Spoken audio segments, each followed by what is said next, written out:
시청자 여러분 안녕하십니까, 김종현 애널리스트입니다. 시장의 흐름이 2000선에서 좀처럼 전진도 후진도 하지 못하고 있습니다. 그렇지만 이 안에 종목의 흐름은 삼성전자를 비롯한 삼성그룹주로 편중되었다가 최근 21시로 또 나뉘는 등 전반적으로 크게 좀 바뀌어가고 있는 상황인데요. 자, 이것이 지수의 전체적인 방향성을 바꿀 수 있을지는 우리가 조금 더 이후에 논의해 봐야 될 것 같고요. 여전히 이번 주에도 여러분들과 나눠야 되는 얘기의 핵심은 종목이 될 것 같습니다.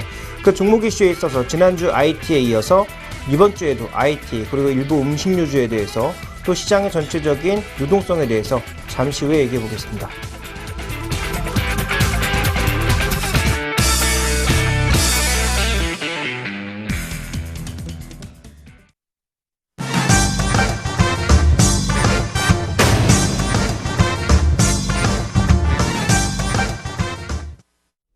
네, 오늘 첫 번째로 다룰 이 IT 이슈는 애플의 개발자 컨퍼런스와 관련된 얘기입니다. 자, 6월 초반에 가장 IT계에서는 눈에 띄었던 그런 이슈라고 봐야 될 것 같은데요. 시장에 주목했던 것은 아이폰 6의 C 모델 정도라든지 아니면 어떤 방향성, 또 ITV와 같은 새로운 기기의 방향성이 나오지 않을까, 또 아이워치와 같은 여러 가지 새로운 기기, 디바이스들에 대한 기대감을 품었던 것이 사실입니다. 왜냐하면 이 회의에서 그동안 많은 기기들에 대한 소개가 있었고 실제로 이 안에서 혁신이라는 얘기가 많이 나왔기 때문에 기대했던 것이 사실이죠.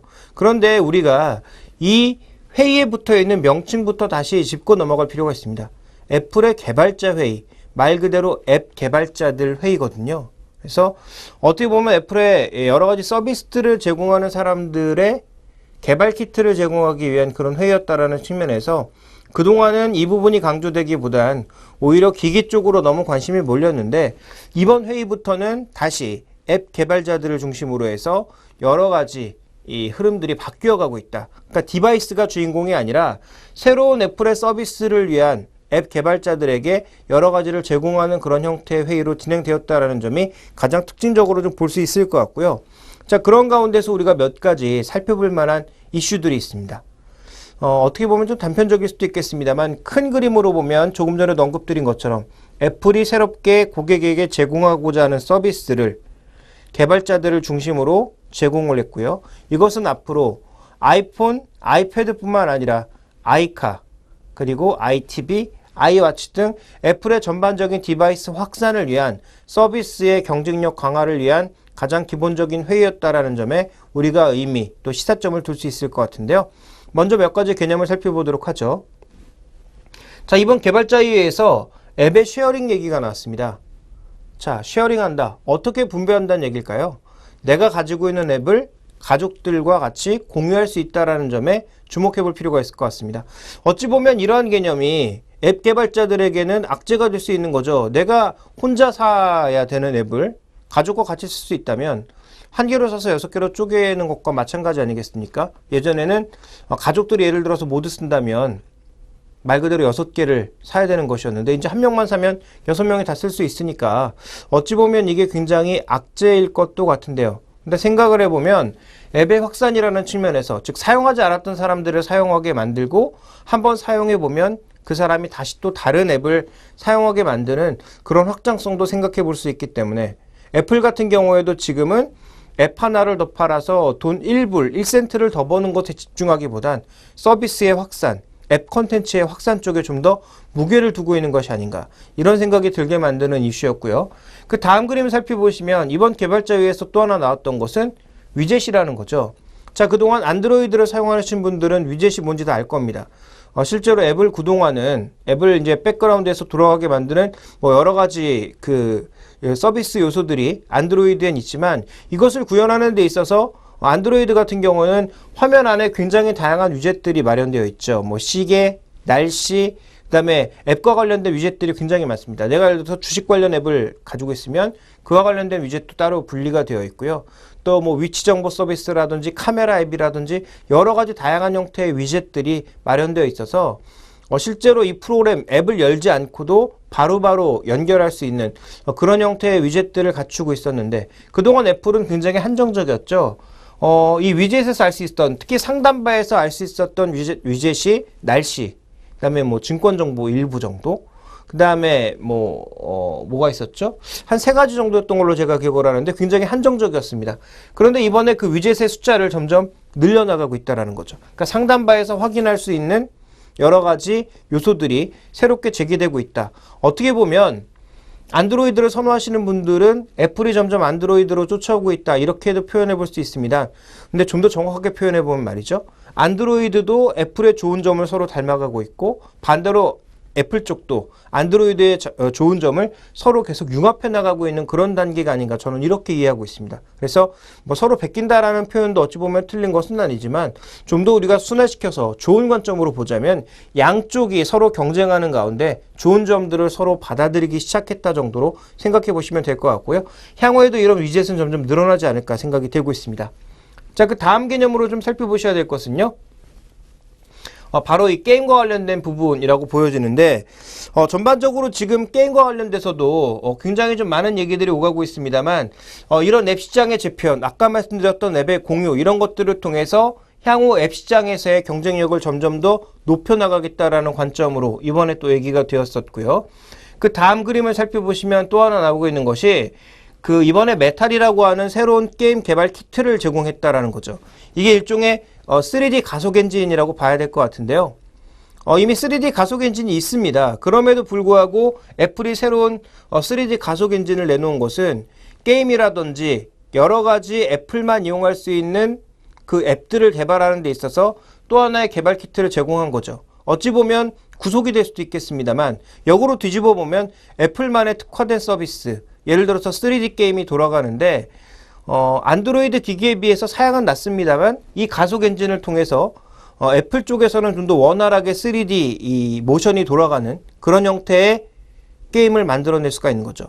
그러니까 더 쉽게 말씀드리면 애플에서 돌아가던 게임이 안드로이드 가면 버벅거리는 그런 차이점을 가져올 수 있는 개발 키트를 또 제공하고 있다. 그래서 애플의 앱 개발자들에게 좀 더 과제를 준 것이기도 하나 어찌 보면 특화될 수 있는 그런 게임들을 만들어낼 수 있는 환경들을 지속적으로 제공하고 있다. 이렇게 좀 봐야 될 것 같고요. 그 다음 이제 마지막으로 봐야 될 건 뭐냐 하면 이번에 새로운 스위프트라고 하는 개발 언어를 제공을 했죠. 그동안 이제 뭐 C++이라든지 이런 것들을 통해서 애플의 여러 가지 앱들을 개발하게 했는데 애플 개발 언어를 새롭게 스위프트라고 하는 언어를 제공을 했습니다. 근데 이 언어의 특징이 뭐냐? 한마디로 말씀드리면 문법이 짧아진다라는 거죠. 그러니까 기존의 C++이나 뭐 자바스크립트 이런 것들을 통해서 만들어낼 경우에는 10줄, 20줄 되었던 굉장히 긴 명령어가 이 스위프트라고 하는 언어를 쓰면 2줄, 3줄로 줄일 수가 있다라는 거죠. 그런데 여러분들이 과거에 이제 컴퓨터를 배우신 분들은 아시겠습니다만 컴퓨터라고 하는 게 뭡니까? 결국은 논리과정, 디지털 논리과정 아니겠습니까? 그래서 일종의 순서도를 그려서 그 순서도대로 명령을 수행하는 것이 컴퓨터의 컴퓨팅인데 그 컴퓨팅 과정이 길어지면 길어질수록 말이 길어지면 길어질수록 뭐가 안 될까요? 수정하기도 힘들고 파악하기도 힘들다라는 거죠. 중간에 뭐가 잘못되더라도 어느 과정에서 잘못됐는지 yes, no, yes, no, yes, no 가다가 어디에서 잘못됐는지를 판단하는데 굉장히 힘든데 이 문법 언어가 간단해지면 어떻게 되겠습니까? 말 그대로 순서도 구조가 간단해진다라는 거고요. 그렇게 본다면 향후 앱을 수정하거나 더 앱을 만드는 데 있어서 편해질 수 있다라는 거죠. 다만 약점은 뭡니까?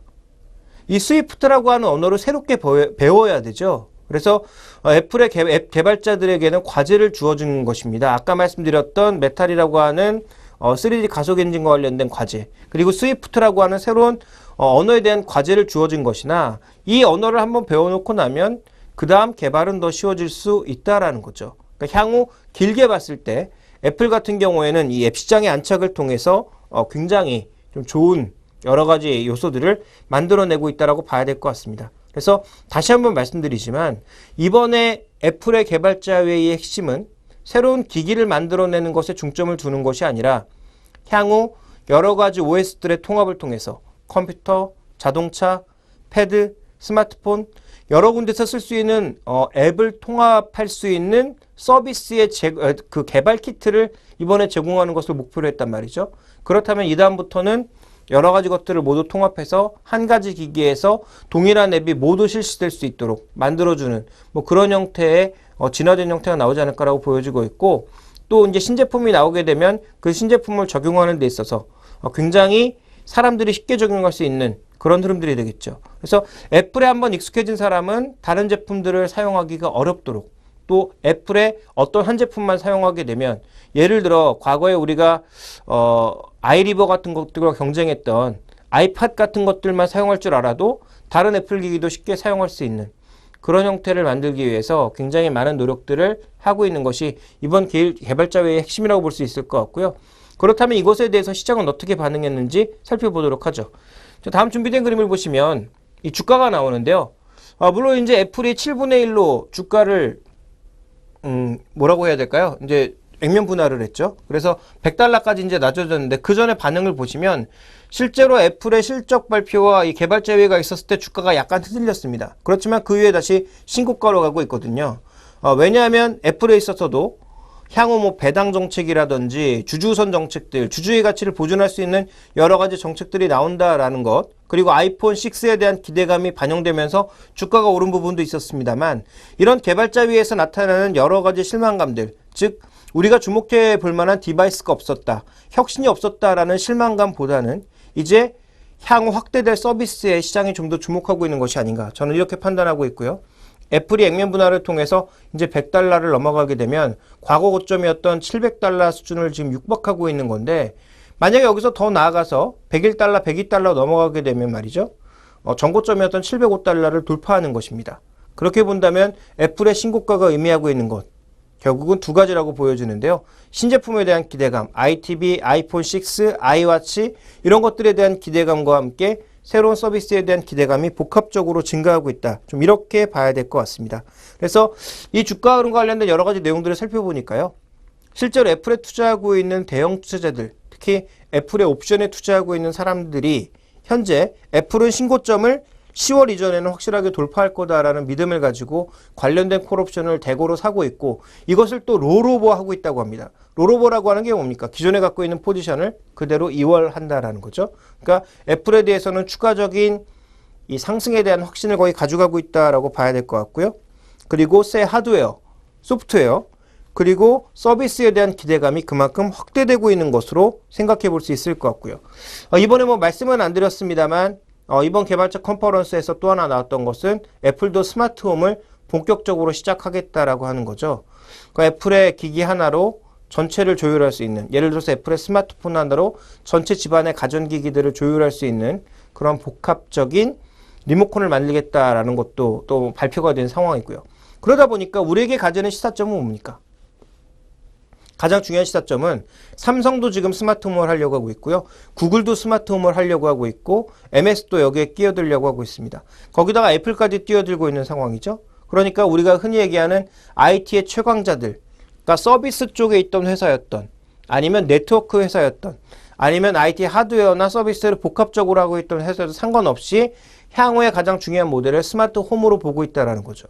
그러다 보니까 스마트홈에 최근에 AT&T 끼어들고 버라이즌 끼어들고 애플도 나오고 있고 삼성도 나오고, 우리가 이제 이름 들으면 알 수 있는 거의 대규모 기업들은 스마트홈 쪽으로 거의 대규모로 다 들어오고 있습니다. 그래서 자신들이 다 강점을 가지고 있다. 그래서 자신들의 강점을 밀고 있는 상황이기 때문에 이와 관련된 앞으로의 경쟁 확대는 뭐 불가피하다라고 봐야 될 것 같고요. 또 이 서비스에 대해서 포함되고 있는 게 뭡니까? 대표적으로는 사물 인터넷, 그러니까 사물 인터넷을 넘어서 IoT, 인터넷 오브 싱스, 뭐 이런 것과 같은 여러 가지 서비스들이 복합적으로 나온다라는 거죠. 그러니까 향후 핵심은 디바이스가 될 가능성은 굉장히 낮다. 왜냐하면 뭐 시장에서 얘기하고 있는 건 이렇게 휘어지는 디스플레이 나오면 굉장히 뭐 혁신적으로 뭐가 나오지 않겠느냐 기대하고 있는데요. 물론 혁신적인 기기 나올 수도 있겠죠. 그렇지만 과거만큼의 충격은 힘들다라는 거죠. 그렇다면 핵심은 그러한 새로운 기기가 나왔을 때 이걸로 뭘 할 거냐가 핵심이라는 거고요. 무엇을 할 거냐라는 것의 핵심에 있어서의 가장 중요한 포인트는 서비스가 될 것입니다. 그럼 그 서비스를 만들어내기 위한 앱 시장이라든지 개발자 시장이라든지 이런 것들을 얼마나 충실하게 만들어 나가는지가 중요하죠. 그러니까 우리나라의 스마트 TV가 쓰레기가 돼버린 것은 관련된 앱이 없기 때문입니다. 그러니까 추가적으로 확장해서 무언가를 해보려고 해도 굉장히 불편하다라는 것이고요. 그러니까 실제적으로 스마트 TV에서 스마트 기능을 활용해서 뭐 인터넷을 쓴다든지 앱을 쓴다든지 게임을 해본다든지 막상 해보면 굉장히 불편하다라는 거죠. 그리고 저번에도 말씀드린 것처럼 스마트 TV라는 하드웨어 하나만 갖고 시장을 바라보기에는 대체품이 너무나 많아졌다라는 것도 생각해 볼 필요가 있는 거고요. 자, 그러한 관점에서 우리나라 국내로 연결해 보면 국내 삼성전자나 LG전자가 기기들은 정말 잘 만듭니다. 지금 보시고 있는 이 TV도 삼성 제품이고요. 그 다음에 대부분의 대형 디스플레이, 선진국에서 쓰고 있는 대형 디스플레이의 거의 대부분은 아마도 삼성 아니면 LG 제품일 겁니다. 물론 뭐 소니를 포함한 일본 제품들도 있겠지만 실제로 그들 제품보다는 삼성이나 LG의 점유율이 거의 절대적이라고 봐야 되겠죠.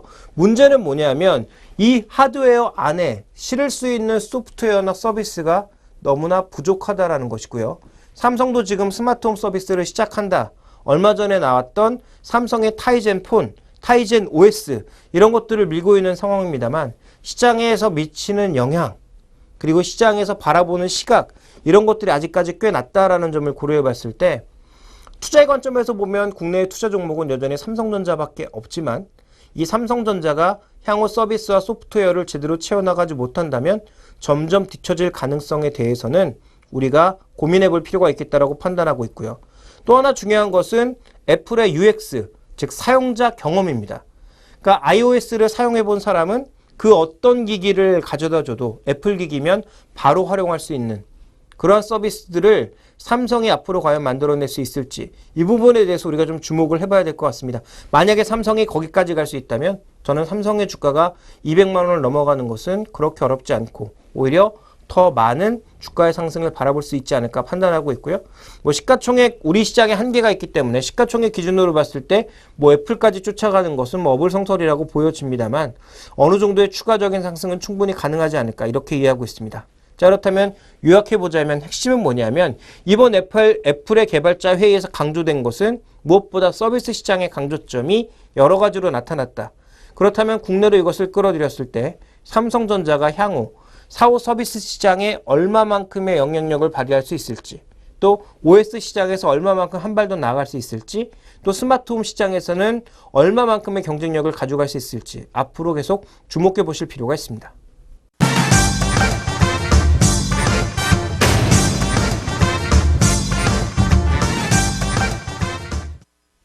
네, 오늘 종목 대 종목에서는 같은 업종의 두 종목을 비교해 보고자 합니다. 최근에 업종 차별화, 업종 내 차별화를 많이 말씀드리고 있는데요. 음식료업종에 포함되어 있는 두 종목이나 상황은 완전히 다릅니다. 그렇다면 전략도 다를 수밖에 없다라고 판단하고 있는데요. 자, 이 두 종목 바로 대상과 빙그레입니다. 먼저 뜨거운 대상에 대해서 살펴보도록 하겠습니다.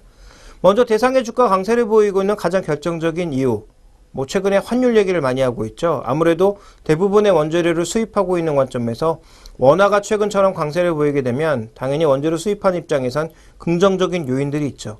그렇지만 이 환율의 변화보다 좀 더 긍정적인 요인이 있는데요. 가장 우려했던 원재료 가격의 상승이 쉽게 나타나지 않고 있다는 점입니다. 자, 먼저 준비된 그림을 보시면 대상 아시다시피 조미료, 그 다음에 전분, 그리고 원당 이런 것들을 만드는 업체입니다.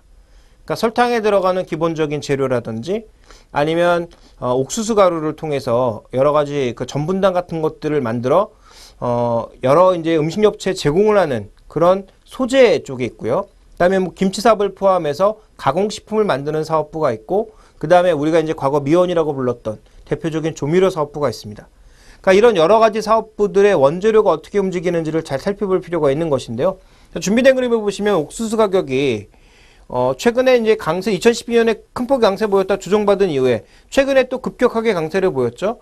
그런데 최근 들어서 다시 또 조정을 받고 있습니다. 이게 워낙 긴 그 날짜 시계열을 보여주고 있어서 최근에 조정받은 게 그렇게 잘 안 나옵니다만 최근에 굉장히 급등했다가 또 급락이 나타나고 있는 상황이거든요. 그런데 아무래도 옥수수가 전분당의 재료고요. 자, 원당은 설탕의 재료가 되는 것을 고려해 봤을 때 이런 가격들이 올라가는 것은 부담이 될 수밖에 없거든요. 그런데 최근에 올라가는 듯 하다가 다시 주춤하니까 이 원재료 가격에 대한 부담을 덜었다라는 것 자체는 굉장히 중요한 이슈다라고 봐야 될 것 같죠. 왜냐하면 매출이 크게 확대되는 그런 업종이 아니니까 결국은 원재료 가격을 어떻게 잘 케어하느냐가 어떻게 보면 이익의 핵심 아니겠습니까? 그러다 보니까 이 부분이 이제 굉장히 긍정적으로 받아들여지고 있고요. 자, 그 다음 살펴보시면 이건 뭐냐면 MSG 가격입니다. 다 아시다시피 미원을 포함한 대부분의 최근에 조미료들이 MSG 뭐 논란은 있지만 어쨌든 MSG를 사용하지 않을 수는 없는 거 아니겠습니까? 그래서 MSG 가격이 굉장히 중요한데 최근에 국제 MSG 가격은 계속 조정을 받고 있는 추세입니다.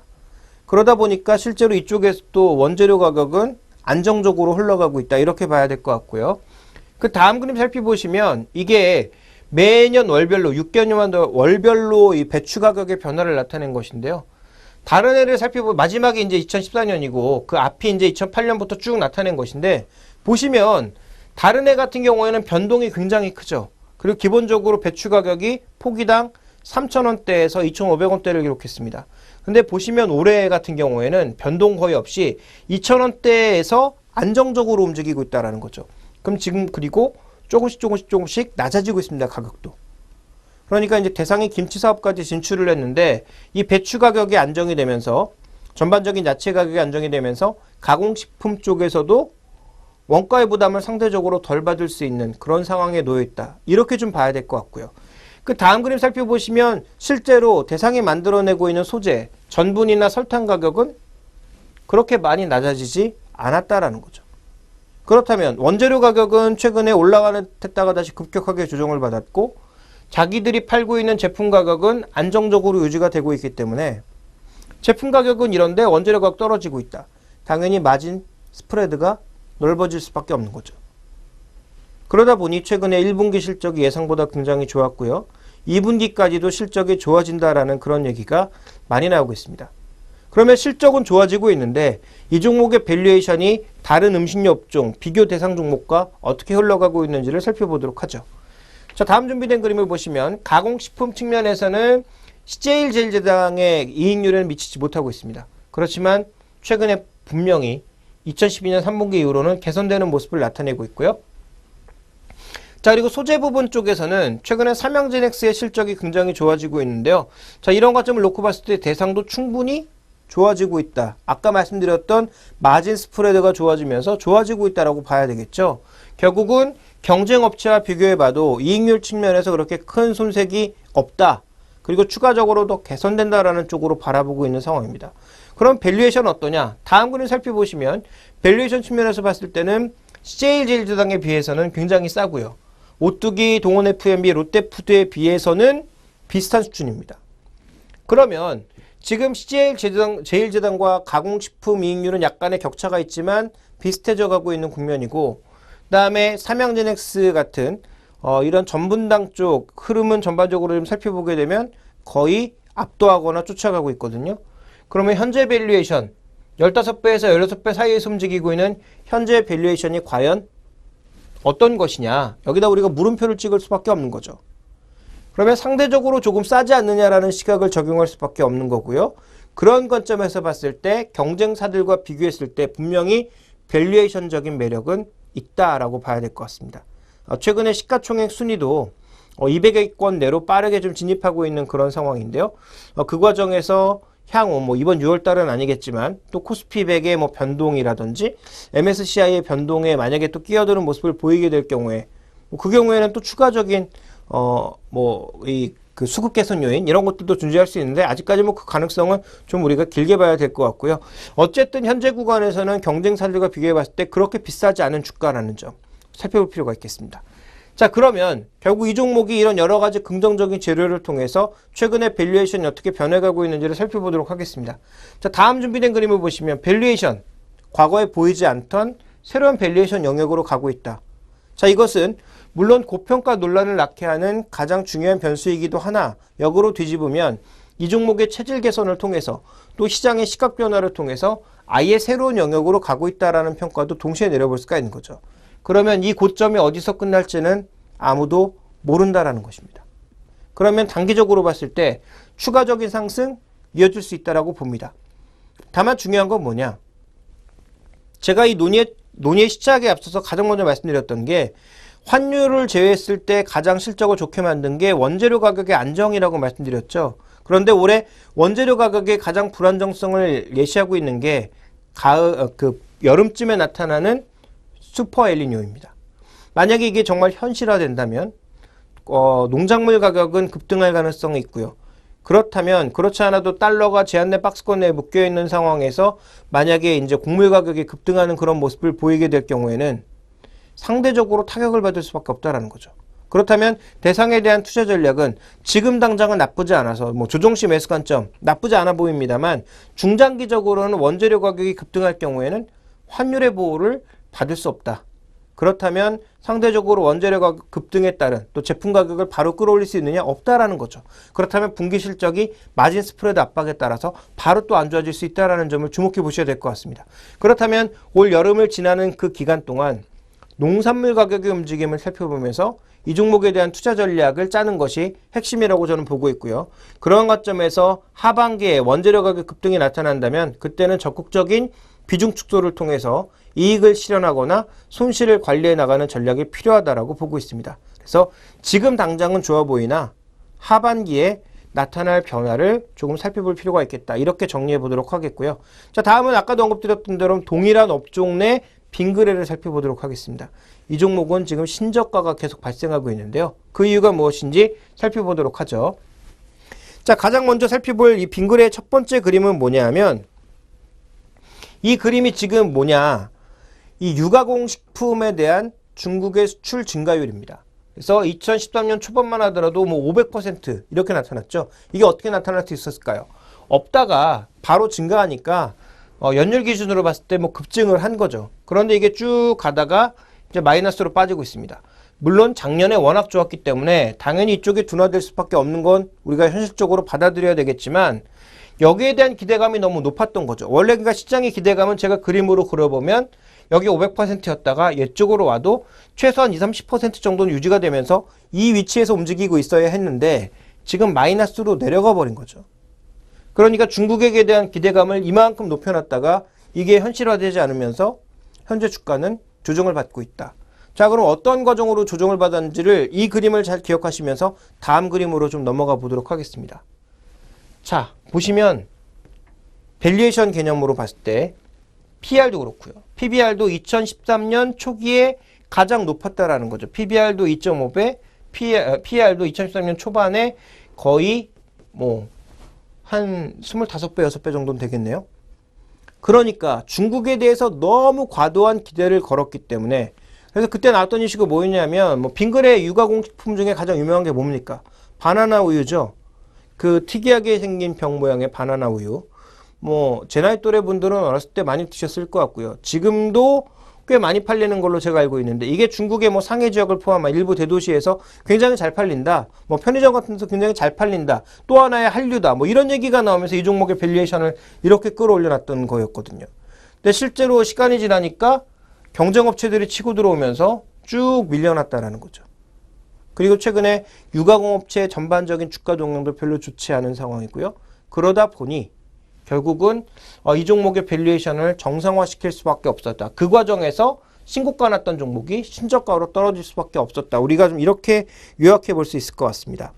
그래서 이 종목이 지금 글로벌 유가공업체와 비교해 봤을 때 이 밸류에이션의 위치가 굉장히 낮아진 것인지를 한번 확인해 보도록 하겠는데요. 다음 그림 살펴보게 되면요. 자, 이쪽은 EV 에비타, 그 다음에 이쪽은 PBR을 놓고 봤을 때 빙그레의 위치, 메일유업의 위치는 다농이라든지 네슬레라든지 뭐 일리, 그 다음에 맥류 같은 이런 중국 업체들이나 유럽 업체들에 비해서 분명히 저평가받고 있는 것은 사실입니다. 그렇지만 저평가받을 만한 이유가 있다는 거죠. 그만큼 EV 에비타가 상대적으로 작기 때문에 그러니까 벌어들이는 이익과 기업 가치의 비율이 이들 업체보다 떨어지기 때문에 상대적으로 낮은 위치에 놓여 있다. 그렇다면 이들 업체에 비해서 저평가받는 것은 적절하다라고 봐야 될 것 같고요. 다음 그림 살펴볼까요? 다음 그림 살펴보면 최근의 주가 동향도 마찬가지입니다. 일부 중국 업체들과 최근에 네슬레의 주가 급등이 있었을 뿐 전반적인 유가공 업체들의 주가 흐름은 최근에 별로 좋지가 않다라는 거죠. 그래서 이런 흐름을 살펴봤을 때 지금 글로벌 업체와 비교해 봤을 때도 그렇게 좋은 상황은 아니다. 이렇게 좀 볼 수 있는 상황입니다. 그렇다면 다음 그림을 살펴보도록 하겠는데요. 자, 이 종목의 지금 하나의 핵심은 뭐냐면 롯데상관과 합침으로 빙그레 같은 경우에는 여러분 다 아시겠지만 유가공 업체와 함께 또 뭐가 있습니까? 바로 빙과류가 있죠. 그러니까 이 빙과류의 지금 가장 큰 성수기인데 이 성수기와 맞물려서 그래도 조금이라도 실적이 좋아지거나 바닥을 찍을 만한 요소가 있지 않느냐 이렇게 해석해 볼 수 있겠는데 최근에 내수 영업이익률을 보면 2014년도에 이제 막 개선될 것으로 예상이 되고 있습니다. 이게 왜 빠르게 개선되지 않고 있습니까? 여러분들 주변에 가게에 답이 있습니다. 주변 가게에 가시면 최근에 아이스크림을 제값받고 파는 데가 과연 있을까요? 대부분 50%에 30% 할인 가격은 거의 뭐 당연하게 받아들여지고 있습니다. 그래서 정말 정가로 파는 뭐 일부 업체를 제외한다면 대부분의 가게에선 할인 판매를 한다라는 거죠. 그러니까 매출은 예를 들어서 거기 적혀 있는 그 정품 가격, 그러니까 정가로 잡아놓고 실제로 판매는 낮은 가격으로 하게 되면 뭐가 남겠습니까? 그래서 이 부분이 이제 적자로 돌아선 거였는데 이 부분을 올해 24년부터는 정상 가격으로 많이 전이시키면서 그래도 어느 정도 정상화되고 2015년대 가서 조금 더 늘어난다. 이렇게 얘기를 하고 있습니다만 이것도 일단 좀 지켜봐야 되는 그런 내용이겠죠. 그 다음에 우리가 또 하나 좀 살펴봐야 될 것은 날씨가 굉장히 더워지고 있기 때문에 빙과류 매출 자체는 늘어날 수 있겠지만 이것이 과연 과거 중국의 성장성을 바탕으로 크게 움직였을 때만큼 주가를 견인시킬 수 있느냐? 그렇지 않다라는 거죠. 또 하나 우리가 좀 경쟁해야 되는 것은 중국의 경쟁업체들이 이제는 중국 시장 내에서 자리를 잡고 굉장히 뻗어나가고 있다는 것입니다. 그래서 다시 유제품을 중심으로 또 메로나와 같은 빙과류를 중심으로 해외 진출했던 것에 대한 기대감은 과거 대비해서 많이 떨어질 수밖에 없다. 그래서 빙그레의 해외 진출기, 바로 바나나 우유와 메로나 이 두 가지가 브라질과 중국에 진출하면서 굉장히 뭔가 큰 모멘텀을 낳지 않겠느냐. 내수업체에서 벗어나서 해외 쪽의 비중이 크게 늘지 않겠냐라는 기대감을 갖고 있는 거였는데요. 이 부분에 대한 기대감은 굉장히 많이 떨어졌다라는 거죠. 그렇다면 현재 주가가 저평가 상태도 아니고 그다음에 중국과 브라질에 대한 해외 진출 기대감도 떨어진 현재 상황에서의 밸류에이션은 저는 적절하다라고 보고 있습니다. 그렇다면 이 종목에 대한 투자 전략도 뭐 트레이딩 정도 충분히 가능하겠죠. 그렇지만 그 이상은 기대하기 쉽지 않다. 그렇다면 최근에 급락에도 불구하고 이 종목이 급등할 가능성은 상대적으로 적다라고 보고 있고요. 오히려 같은 유제품 내에서 살펴보게 되면 주가의 밸류에이션 측면만 놓고 봤을 땐 메일유업이 더 매력적이라는 거죠. 왜? 밸류에이션 수준 자체가 메일유업 자체가 빙그레보다 훨씬 더 낮으니까.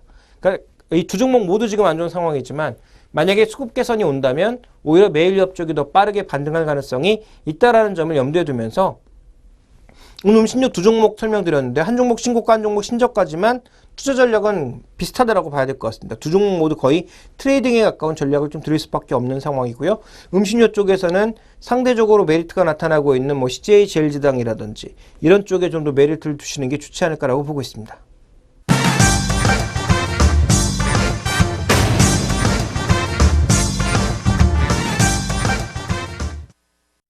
네, 오늘 리포트 시간에는 하나투자증권의 리포트입니다. 미국 주택시장을 통해 본 물가 흐름이라는 리포트이고요. 김유미 이코노미스트가 쓴 내용인데요. 내용을 전체적으로 살펴보면 뭐 이런 겁니다. 미국의 집값 상승에 따라서 물가 상승 압력이 하반기에 분명히 존재하고 있다. 이와 관련돼서는 우리가 좀 주의해보자라는 그런 내용인데요.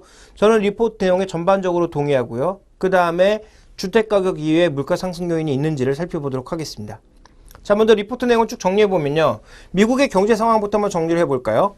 자, 지금 이 비농업 부문 신규 고용 숫자 누적을 살펴봤을 때 어떻게 되느냐.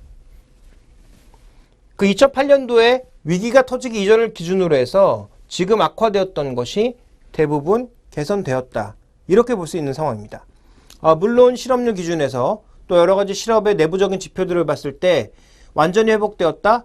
No, 틀린 말이죠. 그렇지만 어느 정도의 숫자로만 놓고 봤을 때는 실업률도 거의 뭐 10% 육박했던 게 지금 6% 초반으로 떨어졌고요. 그다음에 비농업 부분 신규 고용 누적수도 지금 어느 정도 개선이 된 것으로 보여지고 있기 때문에 어느 정도의 충격은 고용 지표상에서는 분명히 벗어났다라고 봐야 될 것 같고요.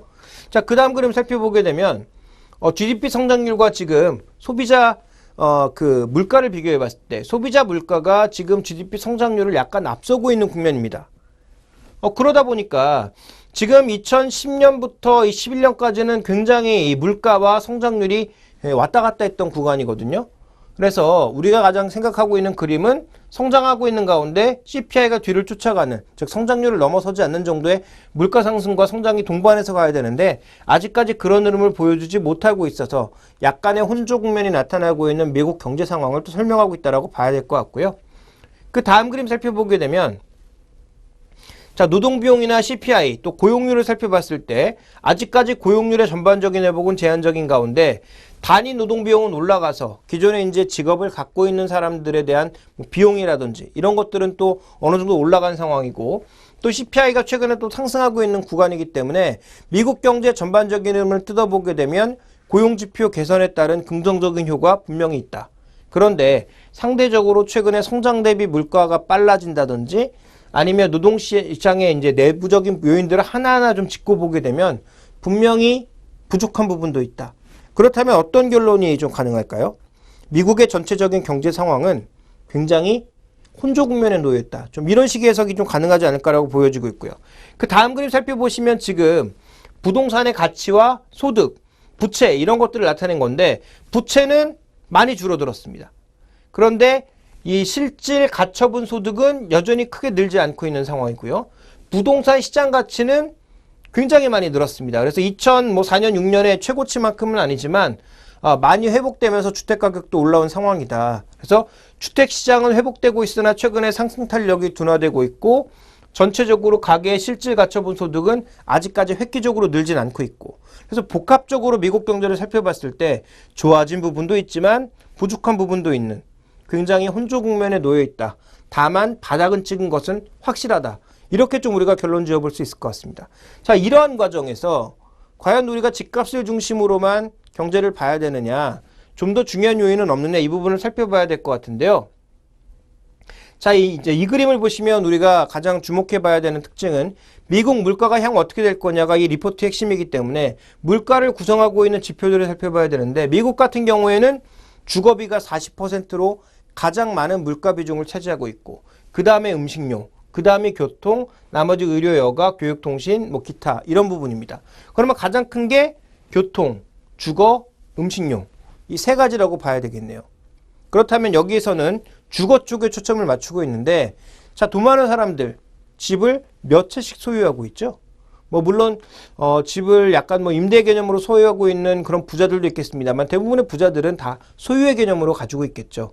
그런데 대부분의 미국 사람들은 어떤 개념으로 주택을 가지고 있습니까? 빌리는 개념으로 갖고 있죠. 30년 모기지 이런 것들을 통해서 대부분 가지고 있습니다. 자, 그런 관점이기 때문에 이 주거비는 굉장히 중요하다고 보여지는데요. 다음 그림 살펴보시면 최근에 물가의 기여도를 보니까 가장 많이 차지하고 있는 게 역시 주거, 자가주거비다. 자가주거비. 그다음에 임대료. 이런 부분들이 굉장히 많은 부분들을 차지하고 있더라. 그러니까 모기지를 갚는 돈과 임대하고 있는 돈이 가장 많은 돈을 차지하고 있다라고 볼 수가 있습니다. 그래서 다음 그림을 살펴보니까 자, 실제로 위기 이후에 미국의 주택 소유율은 많이 줄어들었습니다. 한때 70% 육박하던 것이 65%까지 줄어들었고요. 주택 가격은 올랐습니다. 이 얘기는 무슨 얘기입니까? 주택 가격은 올랐는데 주택 소유율은 줄었다? 대부분 사람들이 여러 가지 위험으로 인해서 임대주택으로 옮겼다라는 것을 의미하고 있는 거죠. 자, 그 다음에 또 살펴보게 되면 미국 주택매매 중간 가격은 내려갔지만 임대 중간 가격은 올라갔다. 임대 시장만 좋아지고 있다는 것입니다. 최근 미국 주택시장의 회복이 무엇을 기반으로 이루어졌다? 우리가 흔히 꿈꾸고 있는 정원이 있고 2층짜리 미국 집이 회복된 것이 아니라 대부분의 임대주택들, 그러니까 우리가 흔히 얘기하는 다세대 주택들의 회복을 기반으로 해서 이루어졌기 때문에 나타나는 현상이다. 좀 이렇게 봐야 될 것 같습니다. 이 지표만으로 해석해 보면 말이죠. 그러니까 실제로 미국에서도 공식률이 많이 줄어들고 있고 최근에 임대 시장은 굉장히 활성화를 이루고 있고 일부 리츠 시장도 개선세를 보여주고 있다는 얘기 많이 나오고 있는데요. 실제로 주택 관점에서 놓고 보자면 사람들이 주택을 다시 사는 개념으로 가는 것이 아니라 모기지 금리를 낮추는 정도, 그래서 모기지를 옮겨 타는 정도와 그 다음에 이런 임대주택을 많이 사용하는 정도로 사람들의 주거 시장이 바뀌고 있다라고 우리가 요약해 볼 수 있겠죠.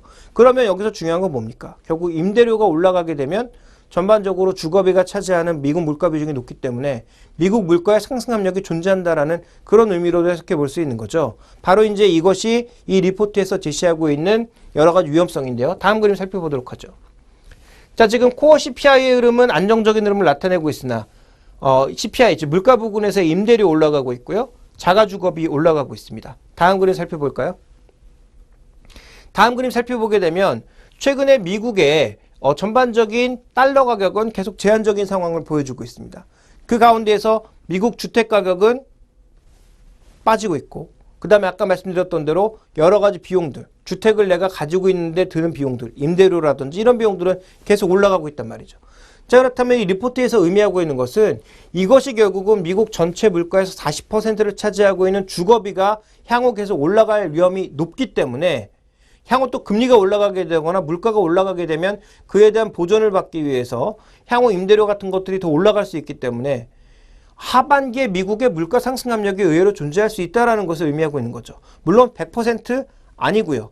또 향후 미국 주택시장의 변화라든지 정책의 변화라든지 미국 경제 상황의 변화에 따라서 얼마든지 가변적인 요소가 있기는 하나 이와 같은 위험 요소에 대해서 대비를 하자. 그래서 만약에 실제로 이런 상황이 나오게 되면 어떻게 될까? 미국의 정책 스탠스가 쉽게 바뀔 수 있다는 점을 암시를 하고 있는 거죠. 그리고 또 한 가지 아까 말씀드렸다시피 가장 큰 세 덩어리, 가장 큰 덩어리는 주거비였고 그 다음에 음식료 부분이었고 그 다음에 교통 부분이었습니다. 교통 부분은 뭘까요? 바로 휘발유 가격이 될 것 같고요. 최근에 휘발유 가격은 안정을 보이고 있는데 그러면 나머지 한 가지 부분이 이제 음식료 부분이 될 것 같은데 지금 미국의 달러가 이렇게 박스를 장기간 보여주고 있죠. 작년 여름부터 지금 박스를 보여주고 있기 때문에 지금 현재 박스 추이가 거의 1년 가까이 유지가 되고 있는 상황인데요. 이 박스를 만약에 쉽게 깨지 못하는 그런 모습이 연출될 경우 다음 그림을 살펴보게 되면 미국의 CRB 지수가 주봉으로 나오는데요. 최근에 올해 초반비해서 그리고 2013년도의 바닥에 비해서 굉장히 많이 올라왔습니다. 여기 올라왔던 거 뭡니까? 유가, 그다음에 금속 가격, 최근에 곡물 가격 올랐다가 좀 조정을 받고 있지만 곡물 가격들, 그다음에 사료 가격도 올라가면서 대부분의 이제 돼지고기를 포함한 가축 가격들도 좀 올라가고 있는 상황이고요. 그래서 미국 내에서 주택 가격과 함께 일반 음식료 가격들이라든지 에너지 가격들도 조금씩 들썩이고 있는 상황이거든요. 그러니까 미국의 지금 물가를 구성하는 여러 가지 요소 중에 다른 것들은 모두 상수로 그냥 똑같은 수로 놓고 나머지 부분 50%를 차지하고 있는 음식료 쪽과 주택 가격만 살펴보게 되면 임대료 쪽만 살펴보게 되면 충분히 상승 요인이 존재한다라는 거죠. 그렇다면 우리가 앞으로 어떻게 좀 봐야 될까요? 지금 대부분의 이제 긍정적으로 시장을 보시는 분들은 어떤 얘기를 하고 있느냐? 미국이 물가가 이렇게 계속 저물가이기 때문에 앞으로 정책이 바뀔 가능성 없다. 테이퍼링은 진행되겠지만 미국 금리는 아무리 빨리 올려봐야 내년 2분기 이후일 것이다. 이런 얘기들 많이 하고 있고요. 옐런 의장 같은 경우에도 저금리를 상당 기간 유지할 것이다. 이런 얘기들 많이 하고 있는데 그건 어디까지나 저물가가 유지가 된다는 전제 하에서만 가능한 겁니다. 그런데 만약에 저물가가 아니라 실제적으로 물가가 관리를 요하는 2%까지 빠르게 치고 올라가면서 계속 시장을 자극한다면 옐런이 그때도 자신의 지금의 지론이라고 해야 될까요? 지금의 스탠스를 지킬 수 있을까요? 제가 다시 한번 말씀드리지만 옐런은 비둘기파가 아닙니다. 원칙론자입니다. 그래서 자기가 얘기했던 물가를 금리를 조정해야 될 만한 물가 수준에 오게 되면 뒤도 돌아보지 않고 정책을 바꿀 가능성이 있는 사람이라는 거죠. 그건 향후 좀 지켜봐야 되겠지만 어쨌든 제가 보는 기준에서 옐런은 비둘기파가 아니라 원칙론자입니다. 따라서 우리가 지금 봐야 될 것은 옐런의 얘기가 이렇게 됐으니까 우리는 2015년 상반기까지는 미국 금리 올라가는 거 전혀 걱정하지 않아도 돼 라는 시각보다 오히려 물가가 올라갈 만한 그런 요소들이 있다면 이에 대한 대비를 충분히 해보는 것이 중요하다는 거죠. 미국의 금리가 바뀐다, 금리 정책이 바뀐다라는 게 왜 중요한지는 여러 번 설명을 드렸습니다. 미국이나 유럽 같은 선진국들은 금리가 전체적인 경제 틀을 잡는 가장 중요한 변수 중에 하나입니다. 우리도 이제 금리가 많이 낮아진 상황에서 금리 자체의 중요성이 좀 더 강조가 될 것이고 그다음에 채권 시장이라든지 금리와 관련되는 여러 가지 파생 상품이나 부가 상품들이 많이 나옴으로써 금리에 좀 더 민감한 시장이 점점 될 것으로 보여집니다만 우리보다 선진국들은 금융이 더 발달해 있고 레버리지를 더 많이 일으켰기 때문에 결국 금리에 굉장히 민감할 수밖에 없다라는 거죠. 그래서 금리 정책의 변동, 또 금리를 자극할 수 있는 물가의 변동은 그 무엇보다도 중요하다는 것을 다시 한번 말씀드리고 싶습니다.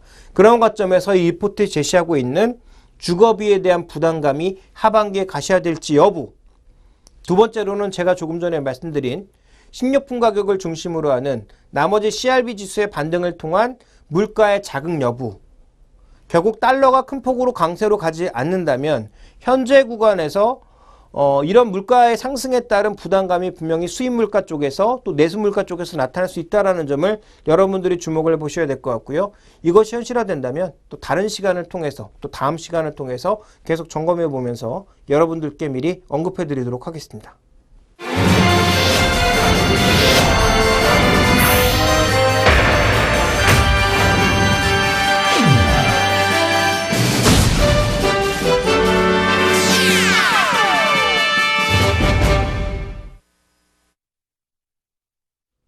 네, 오늘도 1시간 동안 여러 가지 내용들을 살펴봤습니다. 지금 중요한 것은 결국은 IT에서 어떠한 모멘텀을 우리가 얻어볼 것이냐, 또 업종 간 차별화 내에서 종목의 선택, 그러니까 종목을 피킹하는 데 있어서 어떤 아이디어를 살펴볼 것이냐, 또 마지막으로는 결국은 시장의 전반적인 흐름을 결정하고 있는 정책 결정권자들의 흐름이 앞으로 어떻게 흘러갈 것인지, 또 정책 결정 요소들이 과연 어떤 방향으로 흘러갈 것인지, 이런 것들에 대한 접근이 계속 필요하지 않을까라고 보여지고 있습니다. 물론 이 시장에서 정말 강한 종목들, 대표적으로 뭐 삼성그룹주나 SK하이닉스 이런 종목들을 가지고 계신 분들이야 현재 구간에서 굉장히 안정적으로 투자의 마인드를 유지할 수 있겠습니다만, 여전히 시장 대비해서 굉장히 밀리는 그런 종목군들을 가지고 계신 분들은 2000선을 회복을 하던 2000선 아래로 내려오던 굉장히 불안할 수밖에 없는 상황인 것 같습니다. 이 안에서 투자 심리 안정을 찾아나가기 위한 가장 핵심 포인트는 앞으로 돈의 방향이 어떻게 흘러나갈 것이냐일 것 같고요. 돈의 방향을 결정할 수 있는 정책권자들의 향후 흐름들, 또 그 요소들의 흐름들을 이 시간을 통해서 계속 여러분들과 짚어나가도록 하겠습니다. 저는 김종현 애널리스트였고요. 1시간 동안 시청해 주셔서 감사합니다.